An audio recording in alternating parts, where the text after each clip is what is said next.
Sea Lifting. Communicating safety in association with OIS International Inspection, SCOTA, the Scottish Offshore Training Association, Offshore Crane Engineering, Sparrows Offshore, Water Weights, and Caledonia Training Consultancy.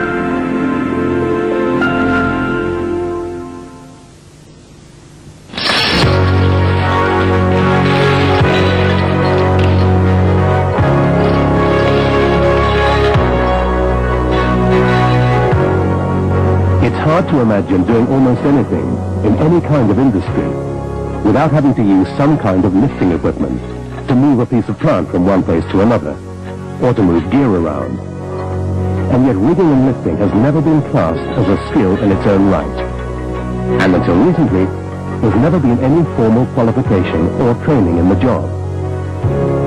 There is now a vocational award that provides a standard of competence for riggers against which they can be assessed. But just how skilled are the people currently involved in rigging and lifting operations?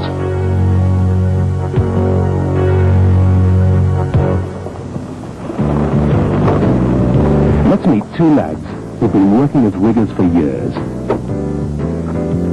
This is Andy.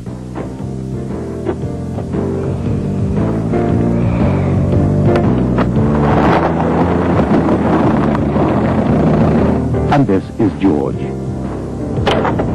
Let's follow them in action and see how they each tackle a lifting operation. The first thing, and the most important thing to establish in any lifting operation, is the weight of the load. More often than not, this will be marked on it. But where it isn't, there are ways to find out. In this case, Andy is measuring the load to establish its volume.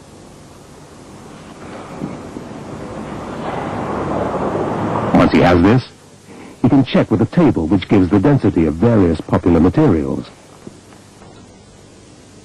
This will give him a fairly accurate idea of the weight of the load, so that he can choose lifting gear strong enough when he confirms its weight with a load cell.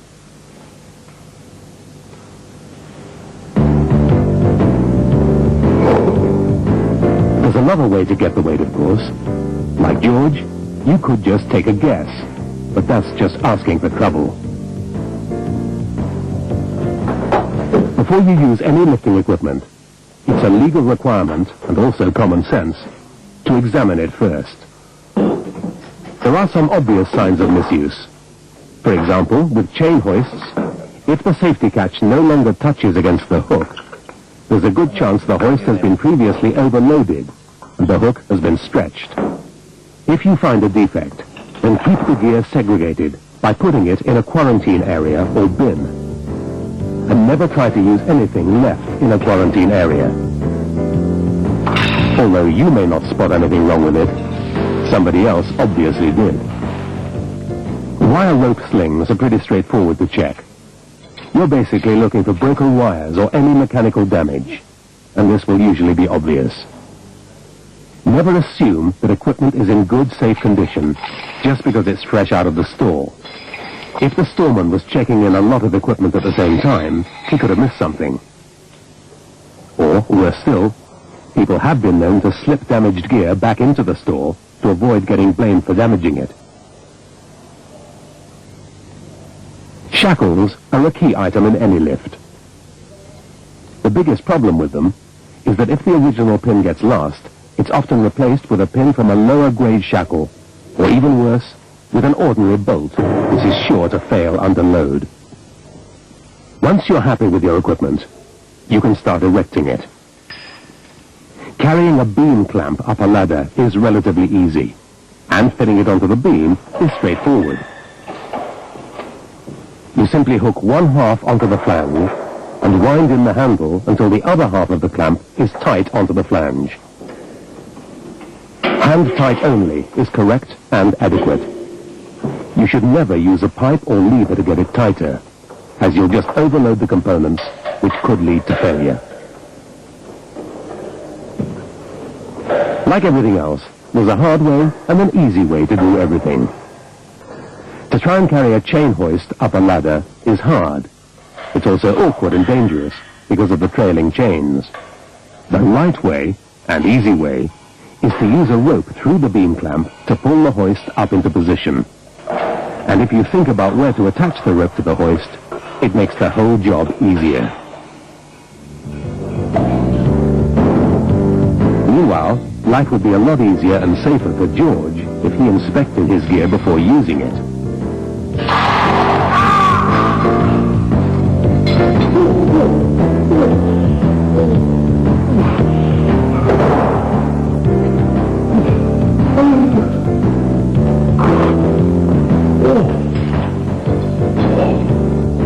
Fitting slings and shackles is relatively straightforward. Just make sure you don't get the legs crossed over, and make sure the shackle pins are secure. If they happen to be the safety pin type, you must always remember to fit the split pins. Although Andy has calculated the weight, before the rigging operation can go any further, he has to confirm it. This is done quite easily by using a load cell. In this case, the actual weight is slightly less than the estimated weight, so the equipment that Andy is using is adequate for the job. The only problem is that the center of gravity must be slightly off to one end, and one side, as the load is sloping down at one end and tilting over. But there's an easy way to correct that, using a chain sling with shortening clutches. These days, chain slings are usually made up from grade 80 chain and components, and there's very little to go wrong with them. That is, unless people do their own repairs. Having discovered the defect in the wire rope sling, George notices there's also the problem in the chain sling. He spotted the bolt, but as usual, it looks as though he thinks it's acceptable. The next thing Andy has to do is plan the lift. He'll have to identify any difficulties in the way, plan how to overcome them, and check the clearances.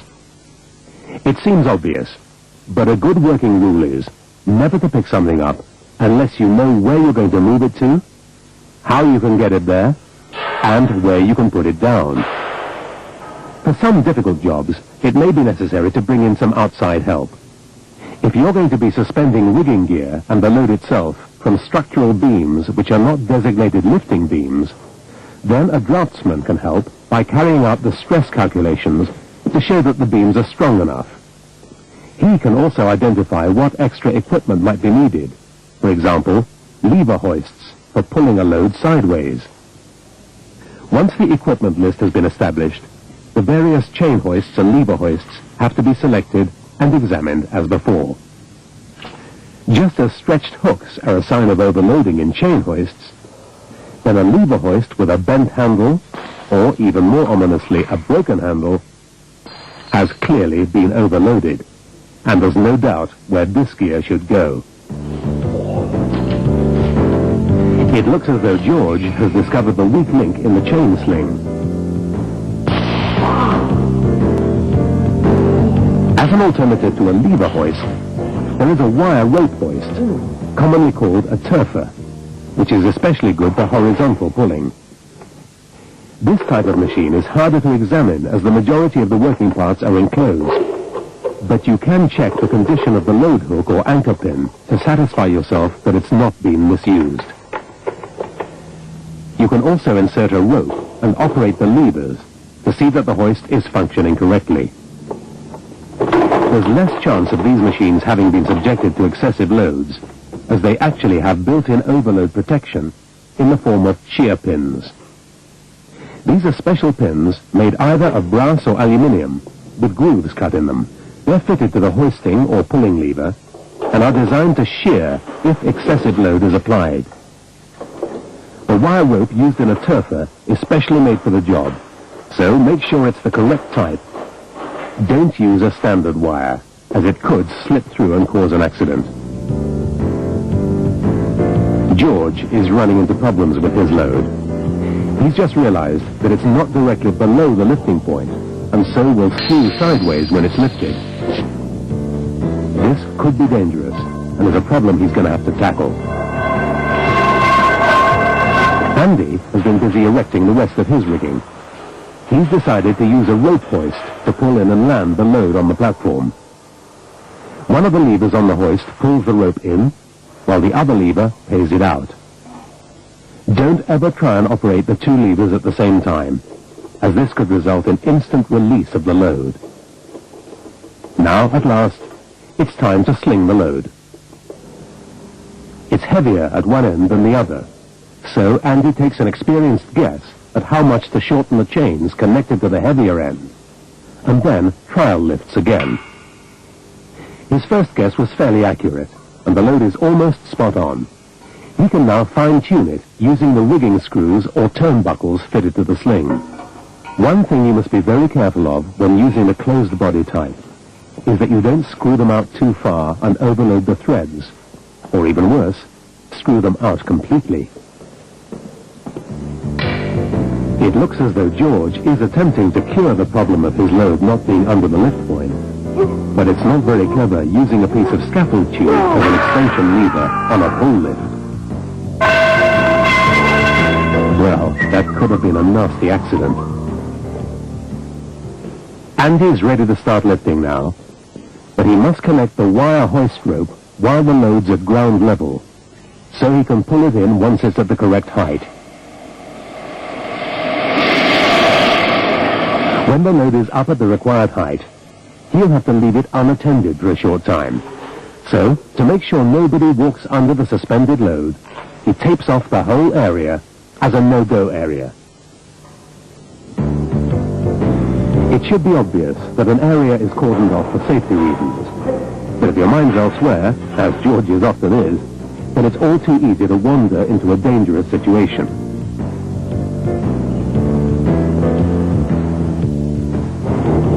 Andy is now pulling the slack rope through the rope hoist and getting ready to pull the load sideways and land it on the platform. He must engage the jaws on the rope first and then get someone to lower off with the chain hoist as he pulls in the rope.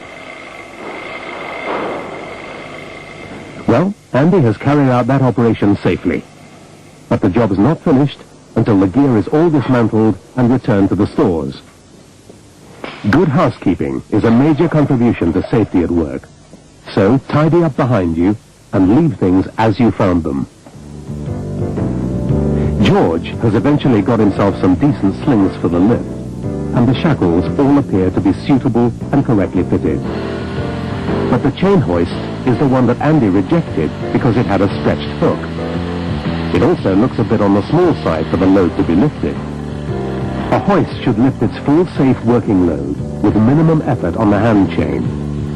And if you have to exert this much of a pull, there's a problem, and you're overloading it.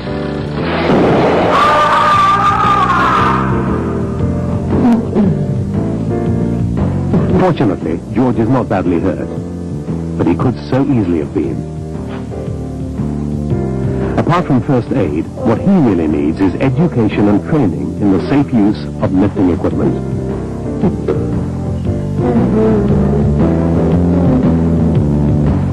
We can't cover every type of lifting equipment in this short program, but let's look at what George was doing wrong and what caused his accidents. Never settle for guessing the weight of a load. Use a load cell. Don't use slings with damaged legs or broken wires. Don't use chain joined together with a bolt. Don't use a chain hoist with a stretched hook. Don't exert too much pressure on a hand chain. And don't use an extension pipe on a lever hoist. In this day and age, not everyone involved in lifting operations is a rigger. Practically everyone involved in industry will use lifting equipment at one time or another, without the benefit of formal training. This means that it's vitally important that everyone is aware of their own limitations.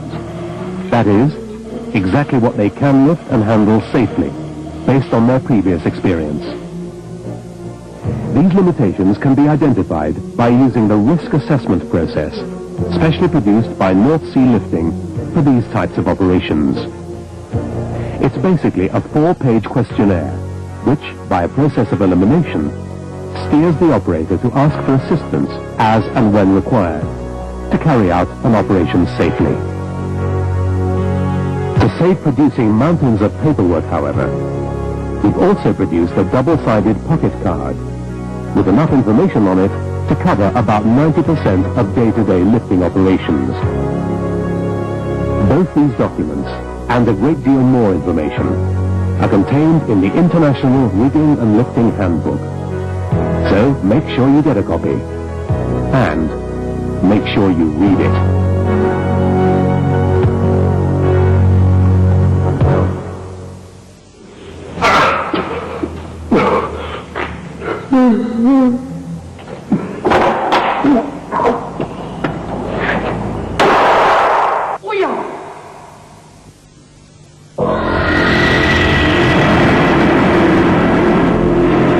North Sea Lifting offers a complete range of safety awareness packages. For further information, please contact